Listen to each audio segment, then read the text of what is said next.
नमस्ते। मैं डॉक्टर मीनाक्षी उपाध्याय तिवारी आप सबका अपने यूट्यूब चैनल ज्ञान पथ में स्वागत करती हूँ। अंतो नास्ति पिपासायाः संतोषः परमं सुखम तस्मात् संतोष में वेह परम पश्यन्ति पंडिता। अर्थात इस दुनिया में जो संतोष है वो सबसे बड़ा सुख है, क्योंकि हमारी इच्छाओं का कभी अंत नहीं होता। जो व्यक्ति संतोष से अपना जीवन व्यतीत करता है वही विद्वान कहलाता है। फ्रेंड्स, क्या कभी आपके मन में किसी दूसरे व्यक्ति को देखकर यह विचार आते हैं कि अरे वाह, काश इसके जैसा मेरा व्यक्तित्व होता, मेरी पोजीशन होती, मेरे पास इतना बड़ा घर गाड़ी बंगला होता, कम से कम नहीं तो एक दिन के लिए काश मैं उसके जीवन को जी सकता। क्या ऐसे विचार आपके मन में आते हैं? आते ही होंगे, क्योंकि हम लोग ह्यूमन बींग्स हैं और दूसरों की चीज़ों से अट्रैक्ट होना तो हमारे स्वभाव में है। तो आज इसी विषय को लेकर मैं आपके साथ एक स्टोरी शेयर करती हूँ, जिसका नाम है विरक्ति में तृप्ति। तो चलिए स्टार्ट करते हैं हम अपनी स्टोरी। ये जो कहानी है ये उस समय की है जब हमारे देश में सम्राट चंद्रगुप्त मौर्य का शासन था। उनके गुरुजी थे गुरु चाणक्य, जिन्हें हम विष्णुगुप्त और कौटिल्य के नाम से भी जानते हैं। कौटिल्य इसलिए क्योंकि उन्होंने अर्थशास्त्र की रचना की और वो बहुत ही कुटिल था, जटिल था, बहुत ही कॉम्प्लिकेटेड था और इस वजह से उन्हें पूरे विश्व में विख्याति मिली। वो सम्राट चंद्रगुप्त मौर्य के गुरु थे और किंग मेकर थे, अपना गुरुकुल चलाते थे और उनके मंत्री भी थे।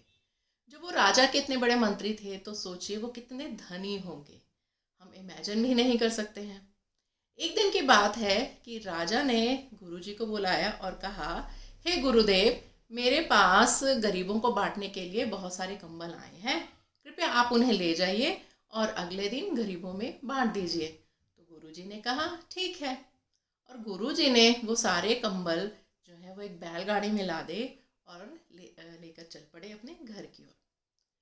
वो राजा के मंत्री थे, उनके सलाहकार थे और इतना बड़ा गुरुकुल चलाते थे, तो हम इमेजिन कर सकते हैं कि वो कितने धनी होंगे, उनका घर कितना बड़ा होगा। तो कितना बड़ा था, और जब वो बैलगाड़ी लेकर चलते हैं नगर से बाहर एक जंगल की तरफ, वो कहाँ रहते थे? किसी बड़े महल में नहीं, वो रहते थे जंगल में एक कुटिया बनाकर अपनी पत्नी के साथ। अब जब वो उन्होंने कंबल अपनी कुटिया में रख लिए, चारों तरफ कंबलों का जो ढेर है ऊपर तक उन्होंने सेट कर दिया। अब ये जो बात थी पूरे शहर में फैल गई थी कि गुरुजी की कुटिया में बांटने के लिए बहुत सारे कंबलों का ढेर रखा हुआ है।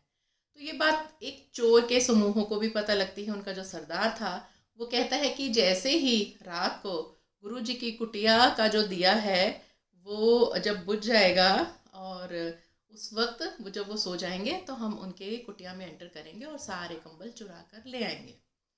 अब वो इंतज़ार करते हैं गुरुजी की कुटिया के बाहर कि कब वो दिया बुझाकर सोने जाएंगे। तो उनका इंतज़ार ख़त्म होता है, गुरुजी अपना दिया मध्यम करके सोने के लिए चले जाते हैं। और जैसे ही वो चोर अपने साथियों के साथ कुटिया में एंटर करता है तो वो क्या देखता है कि ये क्या, गुरुजी कहाँ सो रहे हैं? अपनी पत्नी के साथ ज़मीन में चटाई डालकर दोनों सो रहे हैं। इतनी भयंकर सर्दी पड़ रही है, चारों तरफ कंबलों का ढेर लगा हुआ है, लेकिन उनके पास एक कंबल तो क्या, एक पतली सी चादर भी नहीं है। अब ये देखकर जो चोरों का सरदार था वो सोच विचार में पड़ जाता है, वो सोचने लगता है और उसको दुविधा होने लगती है कि ये क्या, कि माना कि ये जो कंबल हैं ये बांटने के लिए लिए थे, कम से कम एक रात के लिए एक एक कंबल दोनों निकाल लेते तो दोनों की आज की रात की ठंड तो दूर हो जाती। और वो इसी उधेड़-बुन में लगा रहता है और अपने साथियों से कह देता है कि नहीं, अभी चोरी नहीं करना है, पहले मुझे अपनी इस बात को क्लियर करना है। वो जाता है गुरुजी को उठाता है।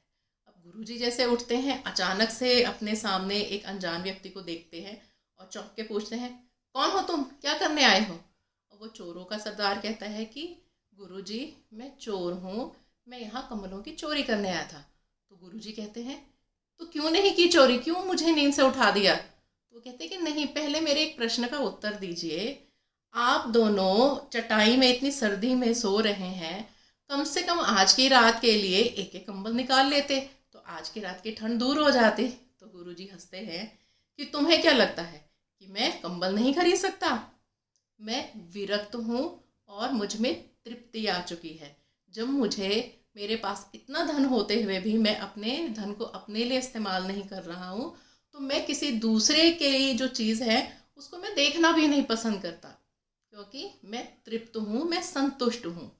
ये सोचकर चोर है वो सोचने लग जाता है कि गुरुजी के पास इतना पैसा है, वो कंबल भी खरीद सकते हैं, मैं तो मूर्ख हूँ।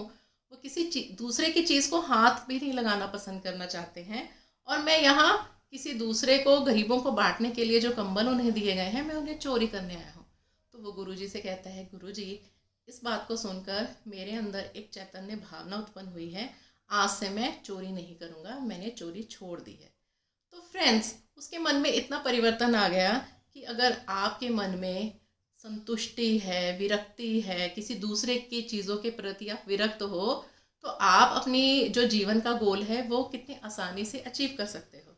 सो हमारे जीवन में भी यही रूल्स लागू होते हैं कि अगर हम कंपटीशन में हैं तो हमें अपने गोल की तरफ ध्यान देना चाहिए, हमें मेहनत करनी चाहिए, परिश्रम करना चाहिए, ताकि हम अपने ध्येय तक पहुंच सके।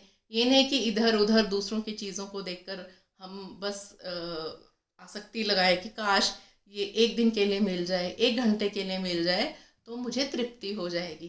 क्योंकि किसी भी व्यक्ति की, किसी दूसरे पराई की चीज़ को लेकर हम तृप्त नहीं हो सकते जब तक हम उस चीज़ को अपनी मेहनत से ना कमाएं।